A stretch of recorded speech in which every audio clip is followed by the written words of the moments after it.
Loose change for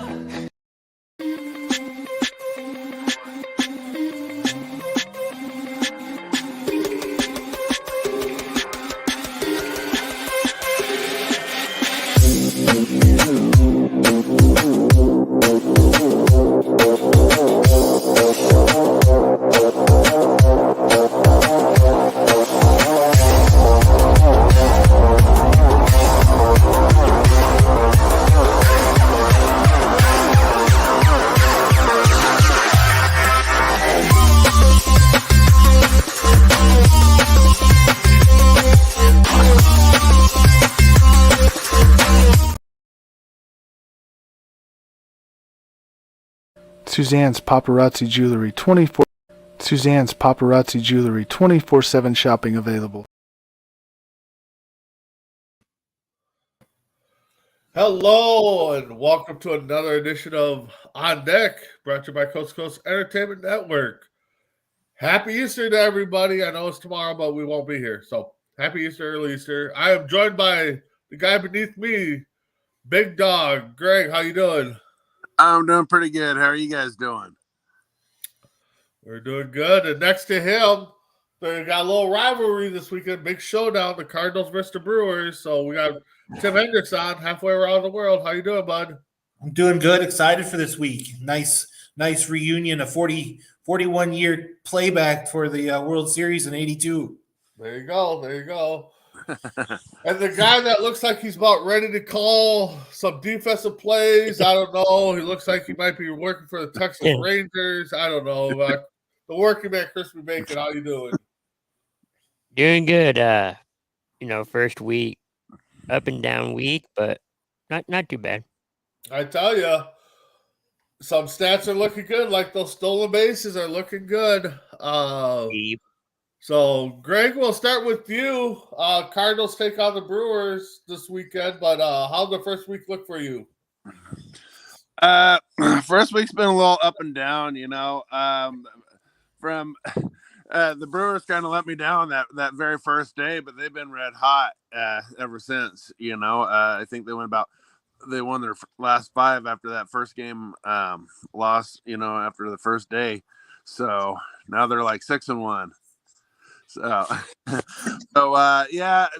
we've been a little bit up and down. We're trying to get our feels a little bit. We've had a few little minor injuries and stuff, but I think we're scrappy. We got plenty of talent. We got some pop in the lineup, but I don't know. I mean, I think this whole week in baseball has just been kind of surprising. I mean, you got the undefeated Devil Rays and yep. And then you got a few teams kind of coming out of nowhere, getting a few wins that, the bottom dwellers, the predicted bottom dwellers aren't playing, terrible yet. So I don't know. A lot of interesting baseball going on right now. Pitching's been pretty subpar as a whole, I think. Yep. All right, Tim. How's those Brewers? Brewers are looking good. Yeah, they tend to scare me a little bit. That first week, the first day was not the greatest. Burns didn't have the greatest stuff, but it was nice to have that nice little 3-game sweep of the New York Mets. That was fun. Definitely needed that.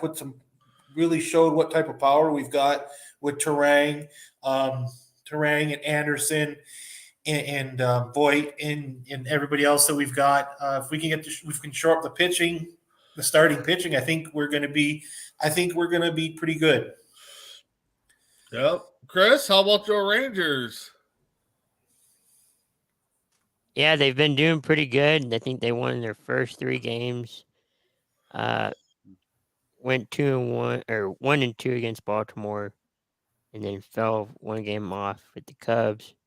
Another matchup with them today. DeGrom seems to be doing good. He had a rough start his first time. Seemed to do better his second time starting. So it's trial and error. Yep, exactly. Twins, they started off 3-0 against the Royals, and they went to the Marlins and went 1-2 there. They had the home opener yesterday. They beat the Astros. They top of the hour at 1 o'clock hour Central. They got game 2 to start, but the bat for the Twins aren't there. Gallows kind of shining right now, but the pitching staff for me, I mean, I'm pretty impressed with that. So far they got a 1.82 ERA, the only team under 2 for ERA. So I know it's early. We talked about it last night. Just relax. It's a long season. But I think we're heading in the right direction if you're a Minnesota fan. Wanted to bring up. Let's start with Ohtani, the first player to get a clock violation in the same game on the mound and on the batting. So, Tim, what do you think of that? Well, he's the only one that can do that, unless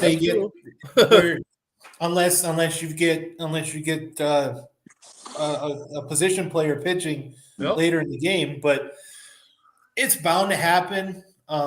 Did I expect it to be later than sooner? No, I expected it right about now. Was about the time I would have expected it. All right, Big Dog Greg, what do you think? Yeah, it's not surprising that it's happened this soon in the season. I'm kind of surprised that it was Ohtani doing it both ways. Because if you get an infraction like that, pitching and then he goes hitting, I mean, he should be able to have it figured out after once. But these things are going to happen. I mean, it's a big adjustment trying to get the pitch clock, trying to call timeout in the batter's box. All these new rules is kind of it's kind of like a on the fly thing, and I think that they're making adjustments. So I think that these things are going to happen periodically. I think that this isn't going to be the first and last. I think that it's going to happen several times. It wouldn't surprise me if there's several late in the season, because it's just such a huge adjustment. People are used to going up there, stepping out of the batter's box each time, kind of strapping their gloves, doing their thing. Pitchers are used to kind of waving off and standing there trying to get the right call. So, it is kind of interesting though that he did it as a pitcher and in the box, and he was the first in both categories. But I don't think this is going to be the last time that he does it, and I definitely think that's going to happen a lot this season. So, I get you, Chris. What did you think about Ohtani? The news coming out that he's the first to get clock violations on both sides. Yeah, I mean, it's, as they say, it's the first time for everything. I don't know if you want to have that distinction though, of being the first to do it on the mound or in the up on pitching, but I mean, hopefully that doesn't happen again, but I don't know. It's a long season. Yeah, I think we're going to see a lot of first. Obviously we're going to see a lot of first, but I think we're going to see a lot of these violations early in the season, and then I think they'll kind of taper off, and hopefully, like I said before, we don't get the mid-season where they'll be like, oh, this is what we're going to do in the playoffs, for these clock violations. So, yeah, just keep it the so same. let's get into the only undefeated team, the Rays. I mean, 7 in a row. What's got them? Tim, I know you used to follow them closely living down in Florida. So what's got the Rays on fire right now? Everything. It just seems like the Rays are putting the pitching in at the right time. They're batting. I'm telling you right now. Wander Franco is trying to put himself out at MVP right off the rip. Right from pitch one. It's just that kid's phenomenal, and that was the reason why Milwaukee ended up getting Adames from Tampa, was because they got Franco in the minor leagues. So that kid's good. Everything they've got working for them right now. They don't seem to be missing much. Yep. Greg, what do you think? Well, I mean, yeah, you got Wander Franco, who's definitely putting himself in the MVP race. You have Springs, who's pitching lights out and is going to be probably, the way he's going. I think he's going to be like, in the top 3 for Cy Young if he stays healthy. You got McClanahan also very, very solid starting pitching. You just have a lot of good depth in the lineup. You don't have a whole lot of weakness up and down the lineup. Guys can make contact. They're not striking out a lot. They're putting the ball in play. So when they get runners in scoring position, they're not hitting into a lot of double plays to kill potential rallies and stuff. So right now things are just kind of clicking for them. Yeah. Chris, what do you think about the Rays starting off undefeated? No, it's early. It's hard to be, go undefeated, especially early on in the season or any season. Because it's 62 games. Yep. You're gonna have a couple losses in there. It's hard to be undefeated. Other sports like the NFL is a little easier, I think. I mean, it's still hard, but a little easier. I think they'll have a loss somewhere soon. Oh yeah. They're, we'll have to keep a track and see how long this goes. With their 7-game winning streak, from what I've read, this is kind of a hint at my prime 5. They've got the 14th longest winning streak right now at 7. Oh, okay. Yep. Yeah, they're plus 35. I just saw the stat. That's the 3rd best to open a season, I think, in Major League Baseball. But yeah, they're firing on all cylinders right now. They're not missing a beat and out to have fun, like Tim was saying. So, Tim, why don't we get into your prime 5? Why don't we hit that up earlier? Yeah, go ahead. Nice little segue. It's actually because of there's a tie for like the 4th. Okay. I had to make it a prime 6. Okay. There's 3 teams that have a 10-game winning streak that start the season, and the first one was the 1966 Cleveland Indians. This all proves that if even if you have an opening weekend, it tells you how successful you're going to be. The Cleveland Indians in 1966 had a 10-game winning streak, went 81 and 81 and missed the playoffs. Just for anybody who's a historian, the World Series that year was the Orioles versus the Dodgers. All right. 66. Morning, Sarge. How you doing? I see Sarge just chiming in. Again, another one with a 10-game winning streak was the 1962 Pittsburgh Pirates.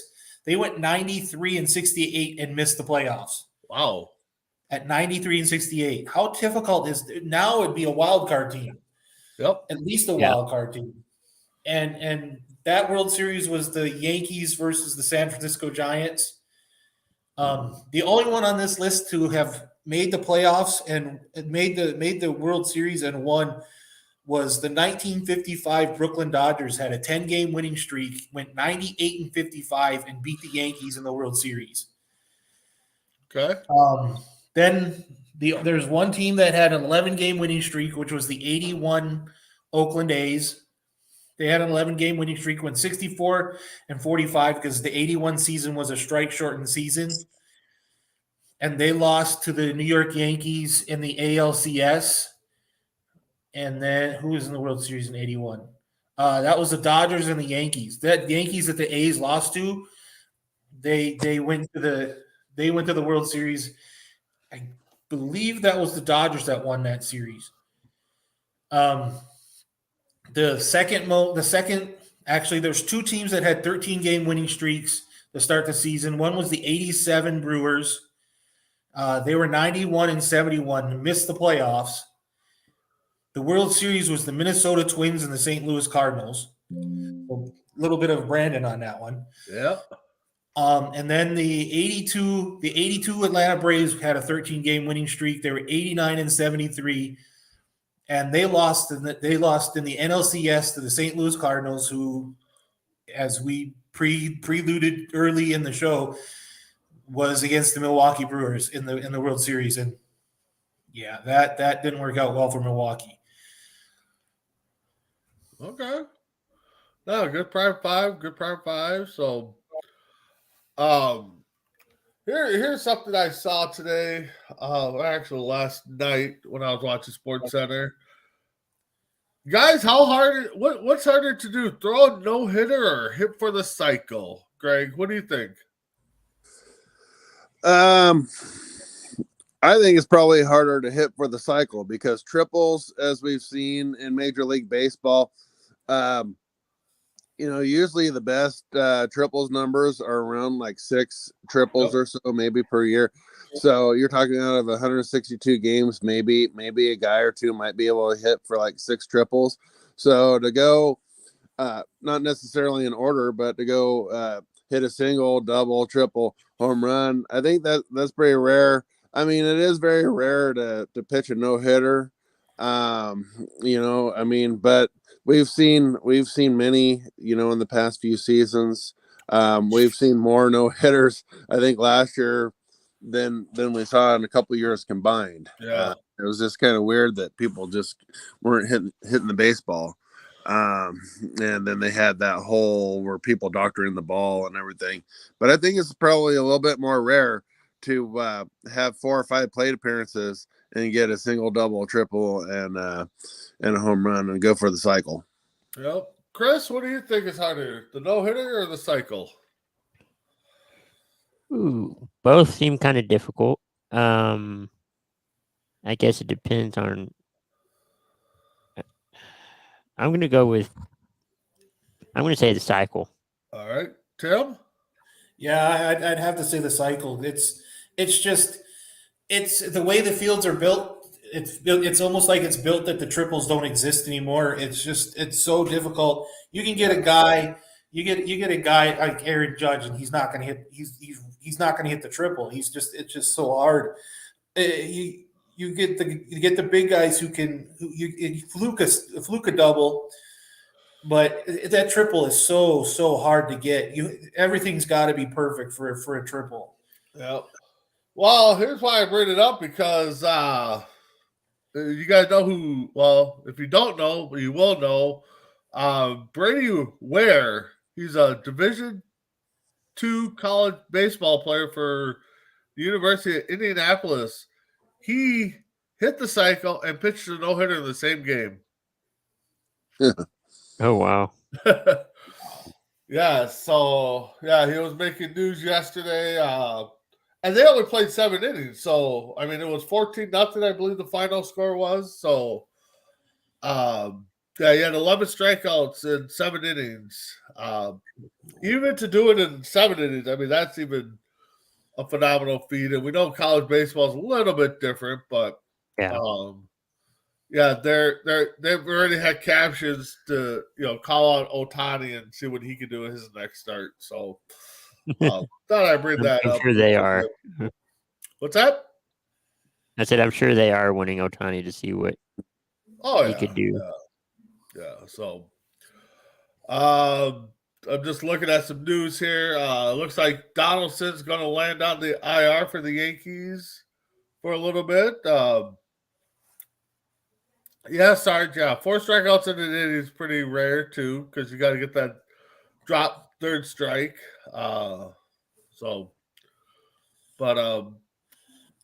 Just looking to see who else. I saw somebody else went on the IR.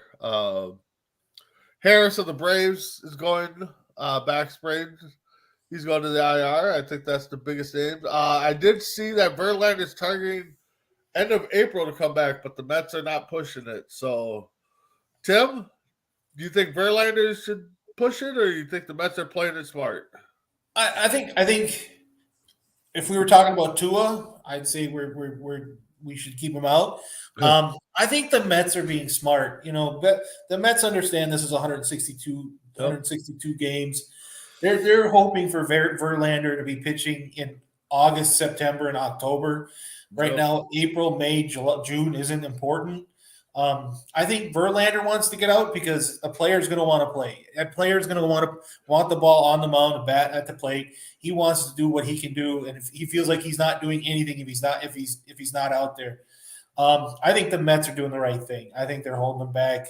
He's our age, so he's. I think the Mets are doing the right thing. Greg, what about you?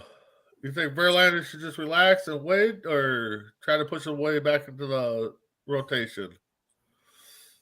I think that they should hold off just a little bit longer, like they're trying to do. I think that they've got a lot of money invested in them, and I don't think that it'd be smart to try to push them too hard. We've seen this with pitchers getting up there late in their careers, like Roger Clemens. He started having hamstring issues. He started having some things that sidelined him for a few weeks. These kind of things happen with age. You get like back issues, back spasms, calf injuries, hamstring injuries. These kind of things do happen. Later in age. So I think that they should try to just kind of get them on the mend. Don't push them too hard. They got a good thing going with Kodai Senga. I think that he's going to be a potential front runner for Rookie of the Year. He pitches really well so far. Scherzer, he's still going to be a bulldog out there, kind of like an Oral Hershiser type guy. So they've got enough arms. They got enough talent, I think, to get by for a little while without him. So I think that they should just play it safe and wait for him to get back 100%. Yep. Chris, how about you? Sorry, what was the question again? Verlander wanting to pitch, but the Mets are saying they're going to hold off. So what do you think? I know it's early, but you want him out there as much as possible, but you don't want to risk injuring him. I mean, I think it's smart to sit him. Yeah, I think of course the player's going to want to play, but I think the team, like I think Greg said that you're playing them to pitch, in August, September in the postseason more than you are at the beginning of the year. So, Verlander's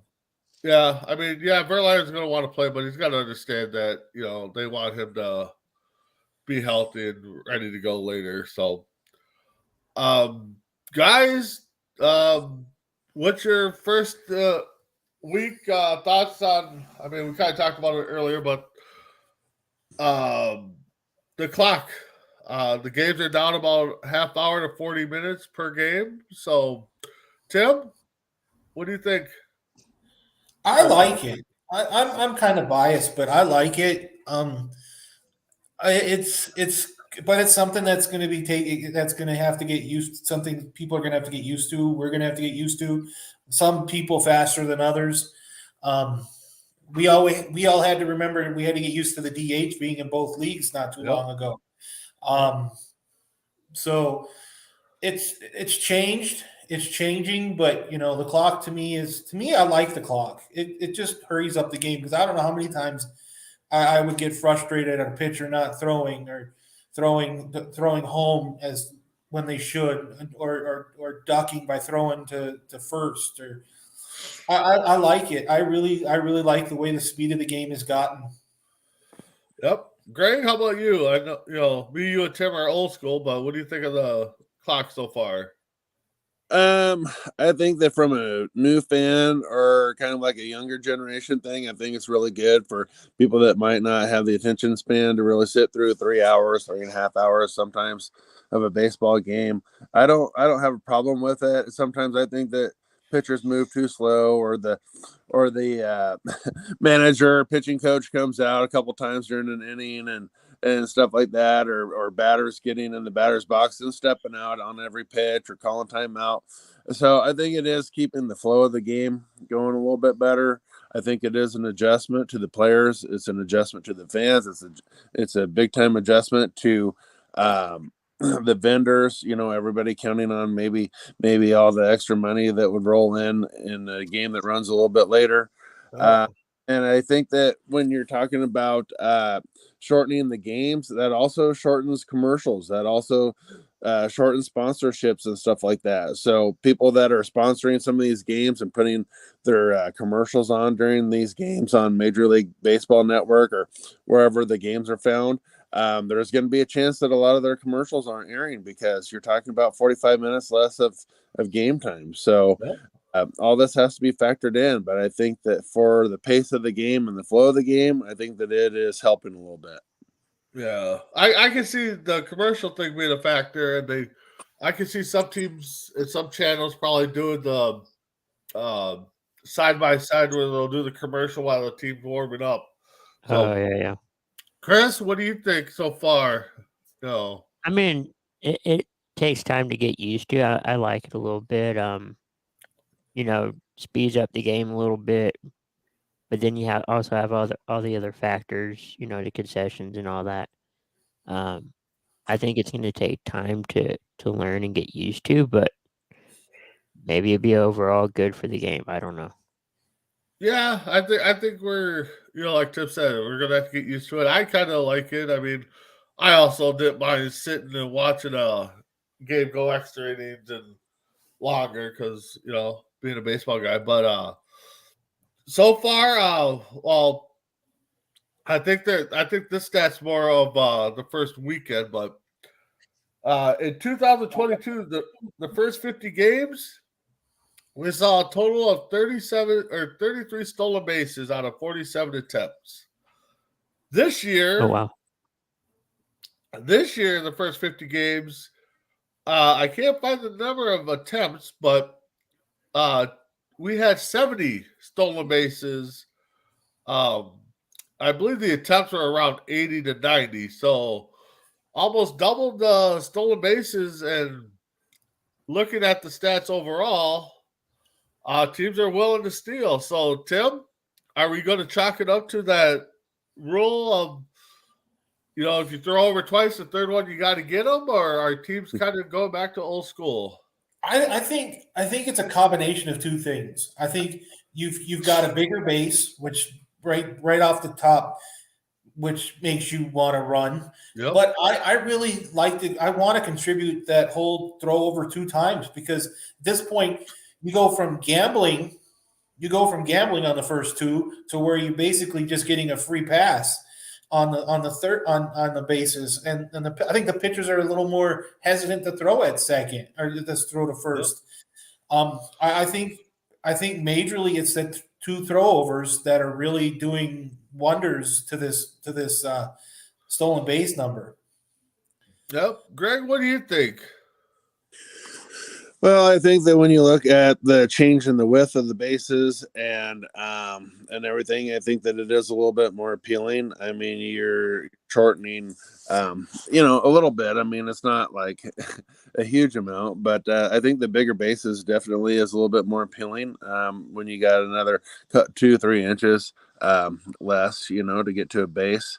But I think that a lot of teams are starting to embrace a little bit more small ball hit and runs, trying to get a little bit more advantage, especially some of these teams that are going to be, pretty weak for a few years, like the A's, the Nationals, the maybe the Rockies. Some of these teams are starting to do the hit and runs, starting to try to get more people.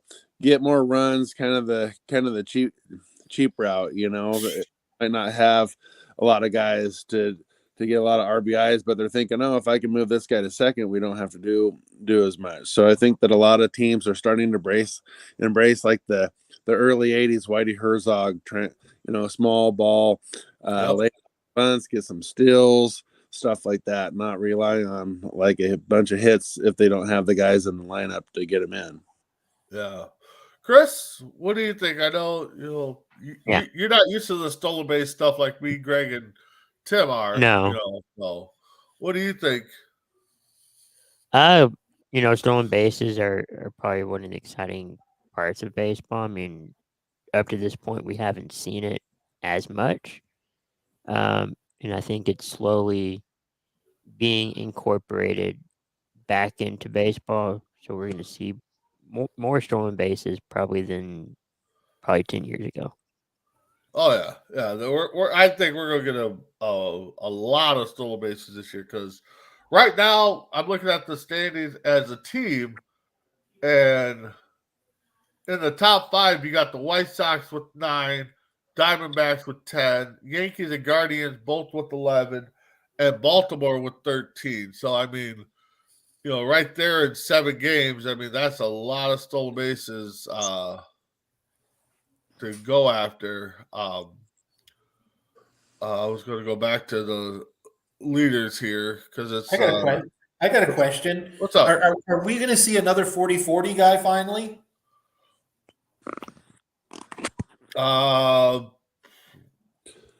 Possibly. I mean, Tatis would probably be my candidate.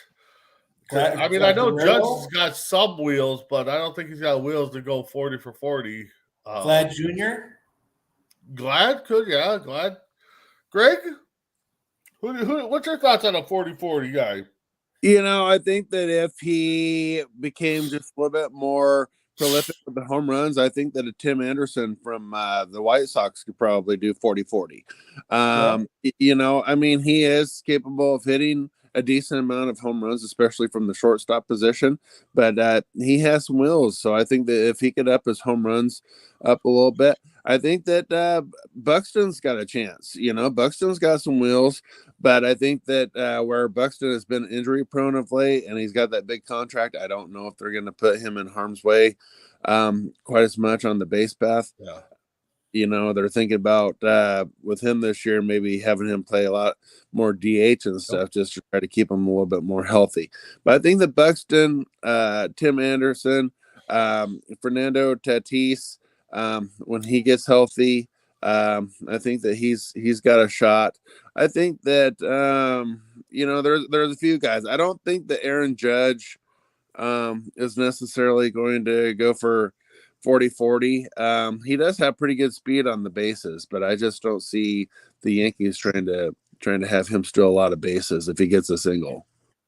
Yeah, no, I totally agree with that. Tim, do you got a guy to throw out there? I mean, you brought up the question. Everybody that you've brought up was pretty good. When you said Tim Anderson, I thought, yeah, Tim Anderson's got the wheels. He just needs to put a little pop. I think Tatis, when he gets healthy, Vladimir Jr., I think's got a possibility. It's tough. I get it. It's if I were going to go dark horse, and I know it's a bit of a homer, but this Bryce Terang we've got in Milwaukee. He's got a bit of a pop to his, but he's got the wheels too. Yep. No, I like that pick. Just looking. Right now, Judge is only 38 off of both paces, so he's got 2 stolen bases and 2 home runs. So, so he's getting off to a good start. Torres from the Yankees, he's got 2 home runs and 5 stolen bases. Jorge Manto from Baltimore, he's also got 2 home runs and 5 stolen bases. So. Maybe Rodriguez from the Julio Rodriguez from the Mariners. He could maybe do that. Yeah, he's got 2 2 home runs and 3 stolen bases already. So those guys, I mean, yeah, we possibly could see. God, who was the last 40 for 40? Was it Bonds? No. Let me look that up. I was just going to look it up too. Yeah, because I know Canseco was the first one. Yep. 40 for 40 club. Here we go. 40 home runs, 40 stolen bases. Alfonso Soriano, 2006. Really? Yeah. Bonds did do it. Canseco. So the club is Canseco, Bonds, Rodriguez, and then Soriano for the Nationals. And he almost did it twice. He almost did it once with the Yankees in 2002. He had 39 home runs and 41 stolen bases. So, Yeah. I mean, there could be a lot of 30 for 30s coming up. I mean, we can see that, but yeah, 40 What for if I 40. I told didn't even think about that. That's a good one, Tim. So, what are we at? About a half hour. Greg, you got anything to throw out there? Yeah, speaking of stolen bases, I can't remember his name, but the Oakland A's back in the early to mid 70s when they made their championship runs with Reggie Jackson and those guys, the Okay. A's employed a former track star.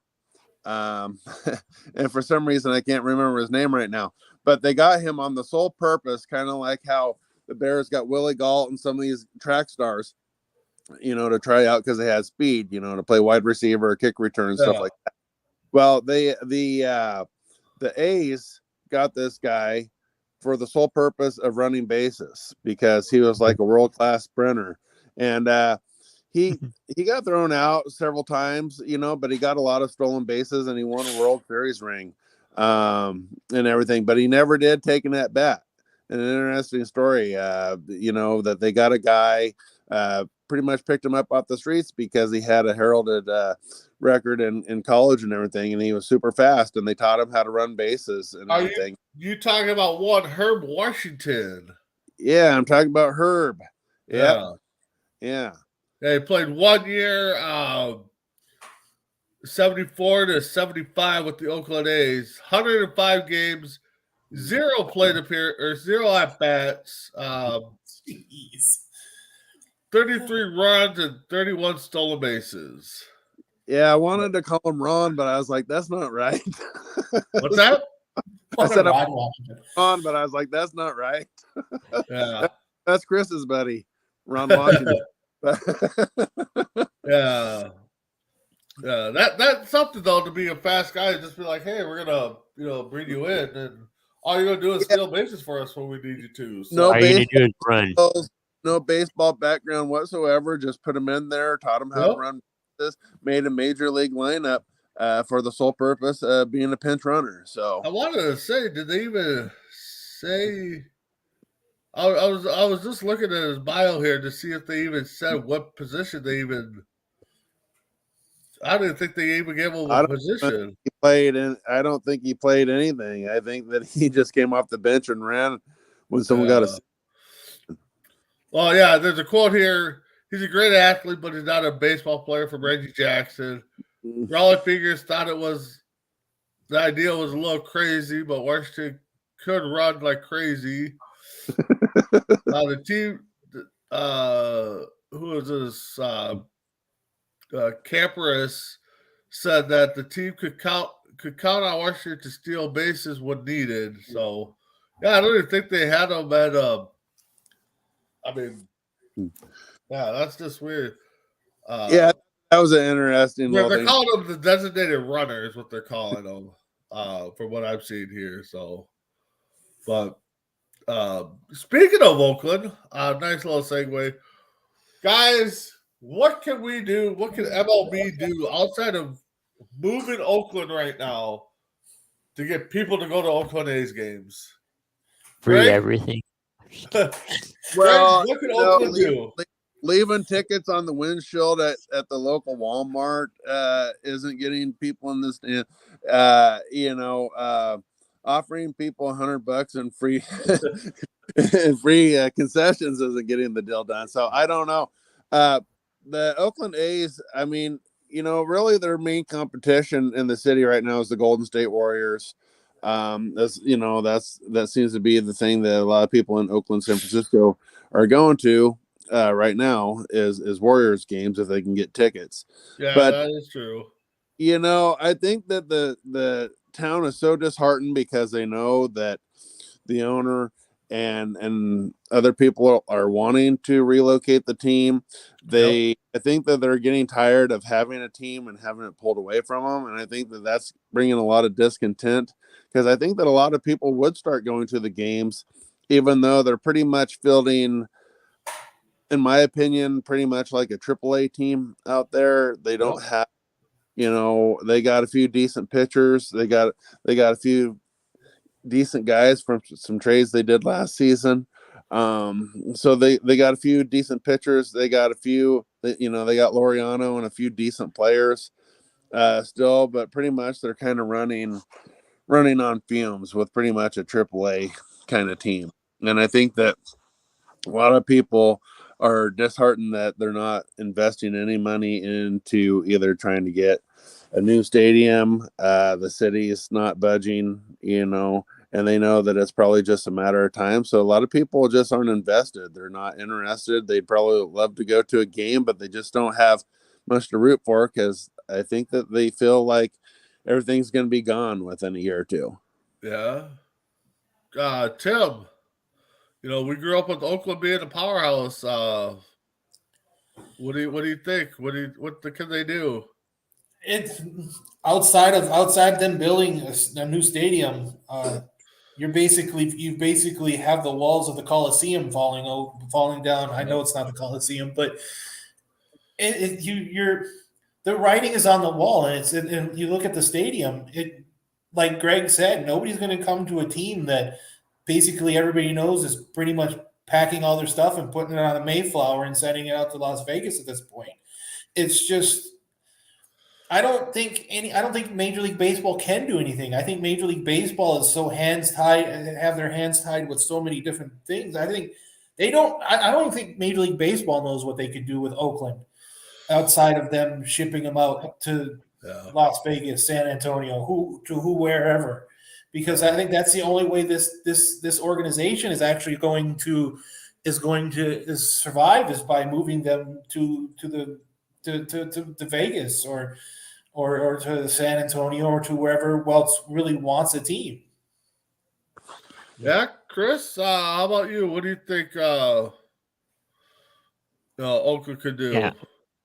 Well, I think the team has to win first. Many more games as they have to bring fans in, and then after that, you can probably do what you need to do. I know they don't want to renovate the stadium because they don't know their future. They're trying to get a new stadium, but it's not working out. I don't know. There's a lot of things they can do, but I think winning kind of helps everything. Maybe we should ask Isaiah since he's there practically every day. That is true. Probably. It'll be interesting. Next Sunday, I think it is, the Mets are coming to town, and they're doing a 1973 World Series reunion that day. So it'll be interesting to see what that crowd looks like. I mean, but yeah, for Oakland, we went through this with the Twins back in the early 90s where I ain't gonna lie, the only way I went was if I had a free ticket. I don't think I bought a ticket from 95 through 98, even if it was bobblehead night, I don't think I bought a ticket. But, Sarge puts out there too that, you got to rebuild the stadium. Oakland has no superstars. I mean, it definitely has to draw, but I don't see, like Greg said, I know he was joking about it, but leaving tickets on, breaking the cards and leave tickets there, I think is probably the only way to get fans there. I mean, it's sad though, because I grew up liking the Oakland A's. I mean, they had some good players. I mean, in the 80s and 90s, they were studs, and just to see them just struggle. I mean, Tim, you lived in Tampa. I don't even think Tampa struggled this bad. Oh, Tampa struggled bad because I remember going to my first Rays game I ever went to was between the Royals and the Rays on Easter, and I think there might have been 2,000, 3,000 people in the stands. Oh, okay. And I sat behind home plate, about 8 rows back.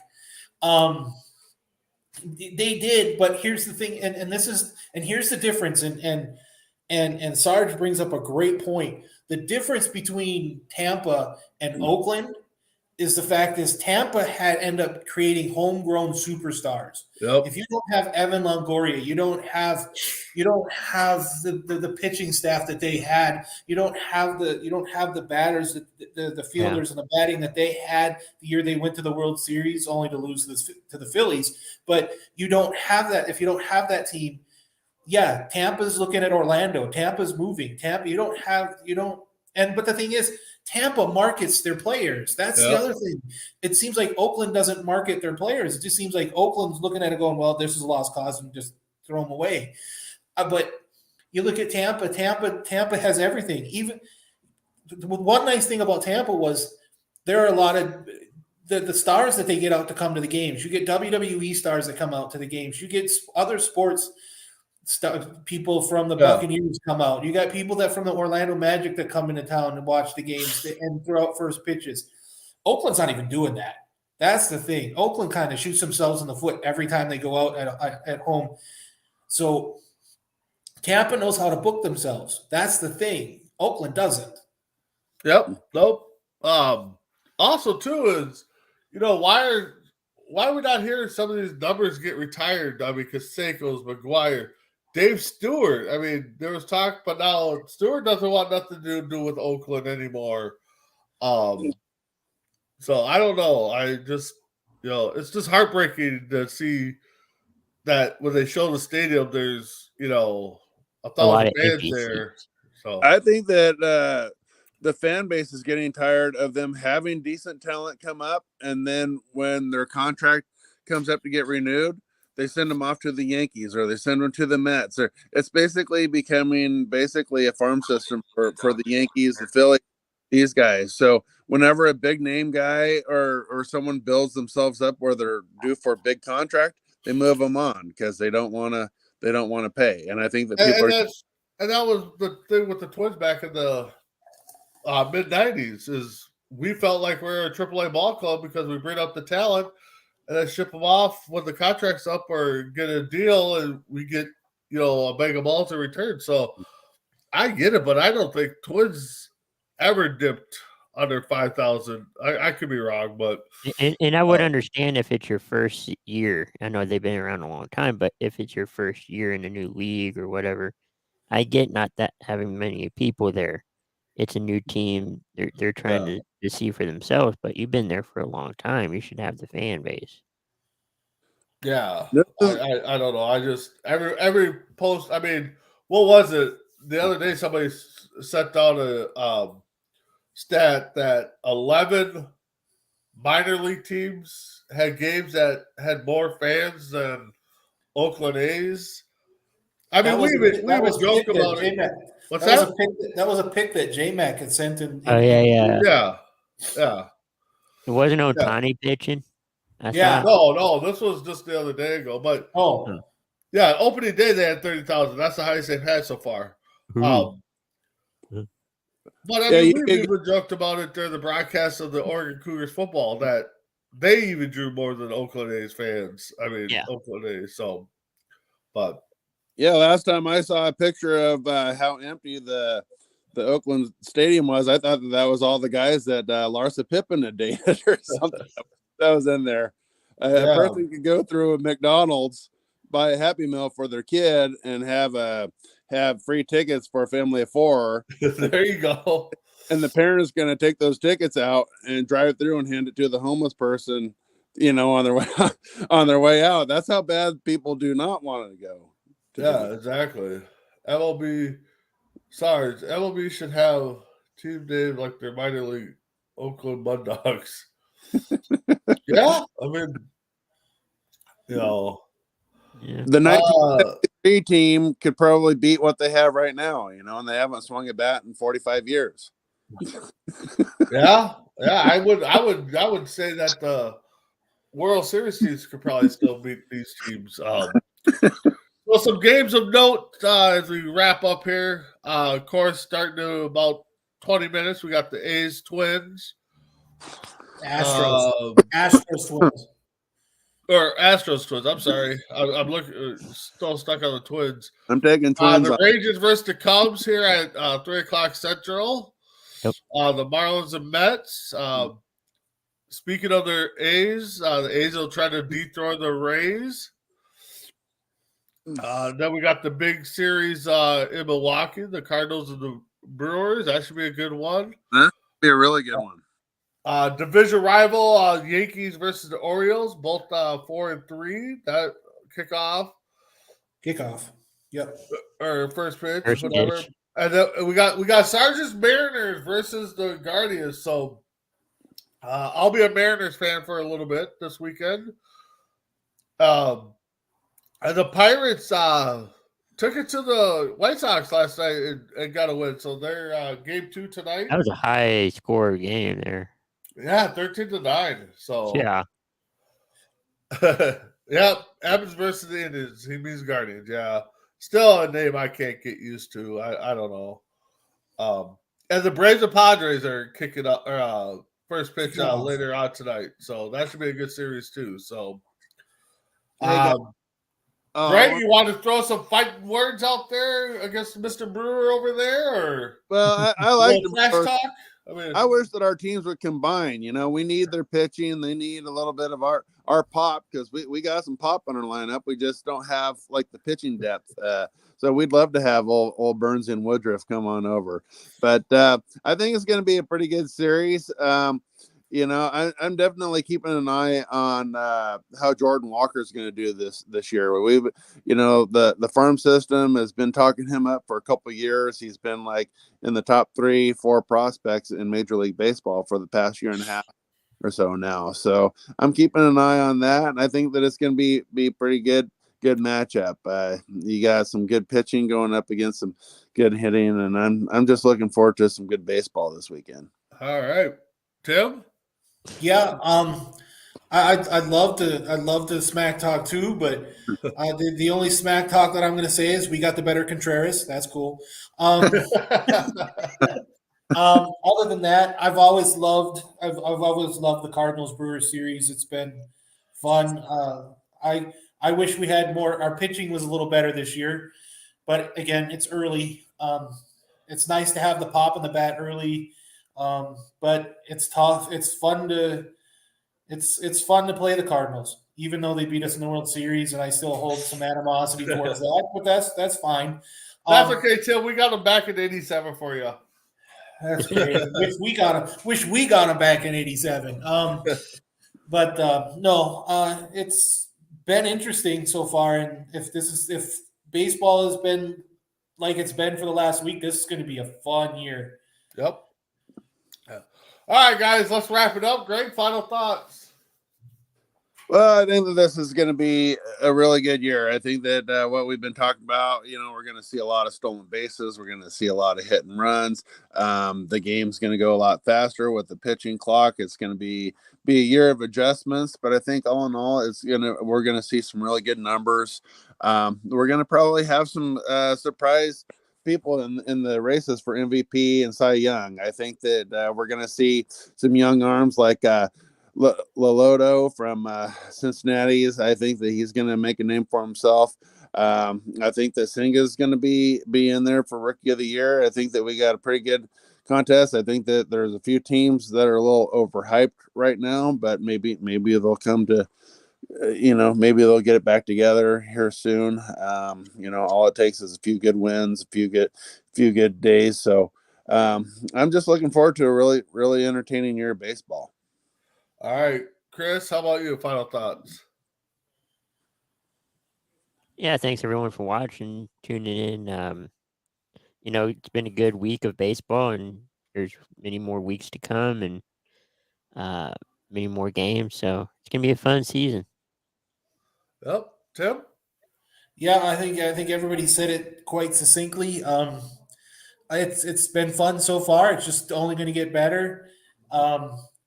Maybe small ball has finally found its way back in. Maybe Little League Baseball small ball has finally worked its way back into the major leagues where it should have been for years instead of. I know chicks love the long ball, but small ball puts the championships on the table. So.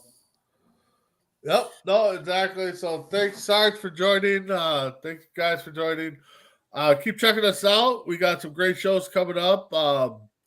Tuesday, C2C Rankin will actually be on Wednesday this week. I got something going on. But we got Between the Ropes. We got, hopefully, in the Den with the Cougars. Their season starts off here in 13 days. So we need to get back on track with that. So go Cougars. Yeah. With that being said, though, join us next week. Morning Tailgate will be on the Sunday before the draft and the Sunday after draft to recap. I'm trying to reach out to a couple people that are fans of other teams to get them on, so we get a variety of takes and stuff like that. So check out with that. But with that being said, Chris, Tim, Greg, thank you. We'll see you all next week on Deck. Have a good night.